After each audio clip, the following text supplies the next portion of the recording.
Good morning, Santa Clarita. Doug Otter here with you on this Tuesday, May 13th, and we have special guest, Code News Director Jade Aubuchon in here. Welcome, Jade.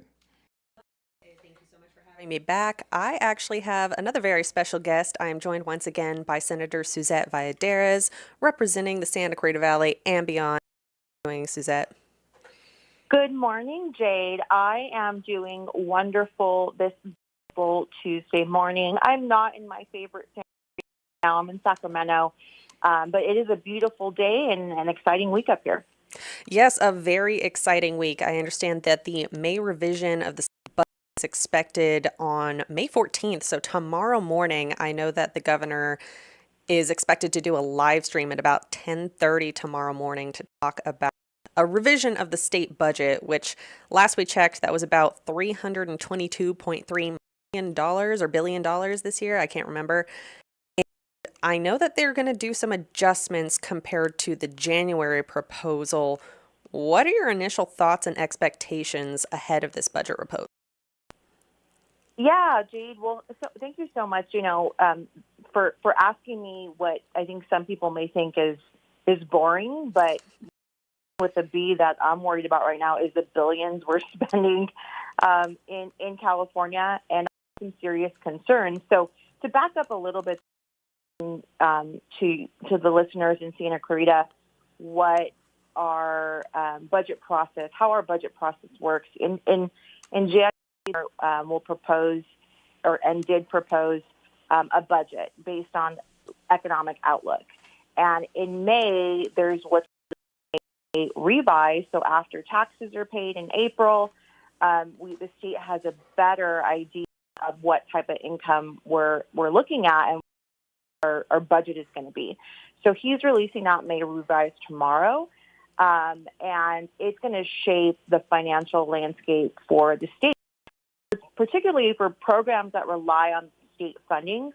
There will likely be some adjustments, and we don't know much right now about what's going to be in there. There are lots of, but the governor the past couple of months has made a lot of statements, and including, not only the governor, but more so the LAO, the non-legislative analyst office, who helps legislators from a nonpartisan view look at our economic outlook. And I'm not trying to get too much in the weeds here, but I think it's important that people understand. We've been expecting a $10 billion to $20 billion shortfall. So tomorrow we'll have a better idea of what the government is anticipating our shortfall to be. And I think it's really important, though, to note, Jade, that, since the governor has taken in 2018, our California budget has grown by $86 billion with the B. He's taken office. That is a 60% increase in what California is not collecting in taxes from Californians, but what we're spending. And I think it's outrageous. I think we need to be putting more money in the pockets of hardworking Californians. And the other interesting factoid here is his office, like his administrative office, has also grown their budget to $38 million, and that is 2.5 times the previous governor, 164% increase. So this governor likes to spend, and way too much, and it's kind of frustrating for working Californians that we have to budget, right? I have to budget. I only make so much. We only make so much in my household. We have to budget. The cost of things go up. Our budgets tighten, and that's unfortunately not how California operates. Now, you may want to ask Jade. I'm putting questions in your mouth here. So what am I fighting for in this year's budget? Well, my Republican colleagues and I, our caucus, that some of the priorities that we think that should be included in the budget. And we have asked for specifically $400 million to support Proposition 36, which was overwhelmingly passed by voters this past November. And that $400 million would go directly to law enforcement agencies who are now through Prop 36. Excuse me, I have to sneeze. Bless you. So when Prop 36 was passed, our law enforcement now have the tools and the policy, right, the law to back them to actually go tackle crime, tackle arresting fentanyl dealers, and then, actually sending them to court to face accountability. Well, that all costs money. So we want to make sure that money gets inserted back into our law enforcement agencies, our police officers, our court system, and then also the mental health and drug addiction services that are needed as a part of Prop 36. So that's $400 million we've requested. The governor has not indicated that in the past couple months he's going to Prop 36, so we'll see. The other thing that is so vitally important, as we know in LA, wildfires, so Republicans for $3 billion in wildfire prevention and preparedness. And this would really go, though, the $3 billion would go to prioritizing a more long-term and ongoing funding for forest and vegetation management, for mitigation to support hiring more and holding on to more seasonal firefighters because wildfires are huge in Southern California and across California. We've also requested another $1 billion to build projects in our water reliability and supply, because we need to build more water storage. We've passed 2 water bonds in this state, have not built a single new reservoir or water storage facility in the state. That's absolutely ridiculous, as we know after drought. For me, it is our droughts are man-made because of a system that is not planning for the future. And then we've also asked for another $21 billion in unemployment debt. Cut the cost and invest in jobs. We need to relieve job creators. And back from our COVID days, and I talked about this in the past, Californians, business owners, employees did what they were told. They stayed home.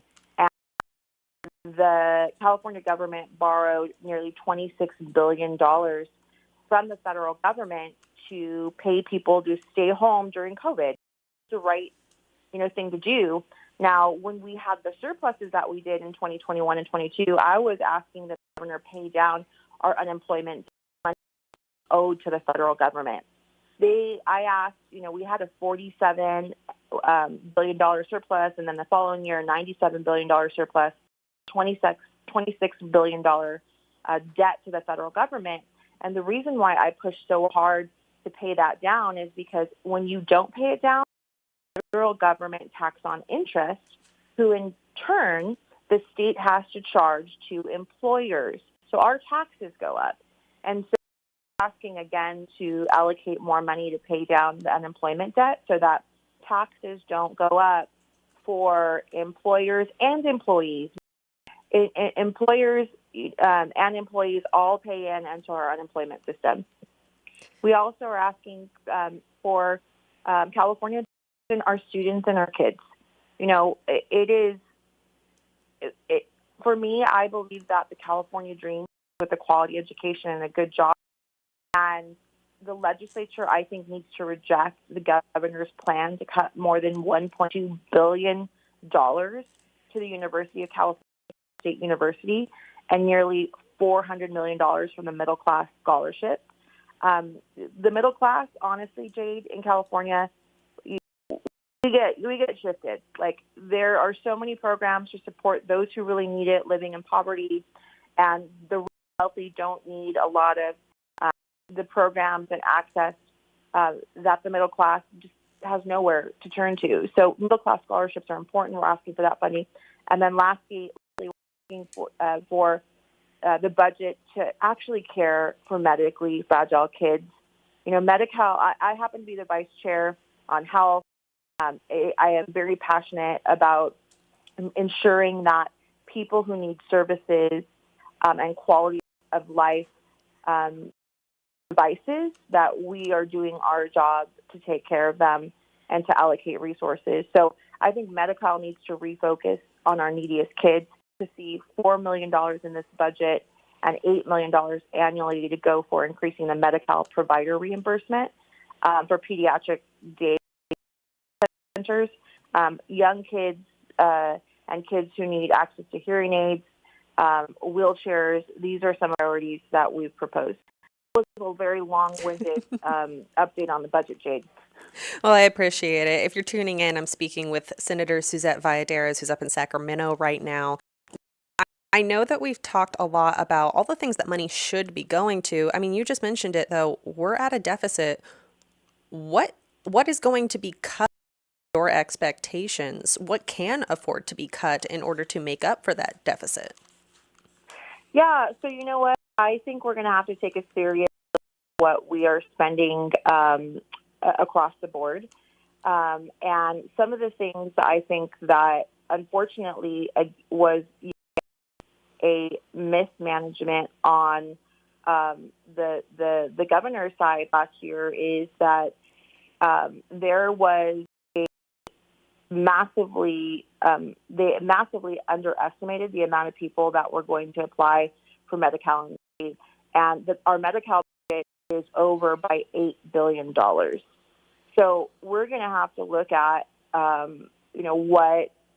who we're covering and services. We're going to have to take that seriously. And, I want to have a better understanding of who's being covered. There was recently, the federal government is asking the state of California to open up its books to look at whether or not they are undocumented immigrants' health care. And I'm somebody who believes that if you are sick, if you are injured, if you're in an accident, we 100%, should have access to the immediate health care that you need, regardless of your immigration status. However, as we're planning long-term for the state, what does that really look like? The other things is it seems like there are lots of on things that we don't necessarily, that we should not necessarily be paying for at this time. And is it going to add up to major savings? I think so. One of my proposals was to go back for our 2018 or 2014 Jerry Brown budgets, which were much more budgets, and I think that could give us some good direction on where we could trim our budget. And then lastly, a lot is up in the air, not knowing exactly what resources are going to be coming from the federal government as they're looking at passing that budget too. So it is complex, Jade, and there's lots up in there. But I'm doing my due diligence to make sure I'm fighting for the resources for our district and for the people who need it most. Thank you very much, Senator. I know that you have quite a lot to go on in your day today, so we will keep an eye out for updates coming tomorrow. I know that the governor is expected to do a live stream 30 a.m. May 14th for the revised budget. Thank you so much for joining us. Of course. Thank you, Jade. Of course. And if you want more information on Senator Valladares' work, you can head over to sr23.senate.ca.gov.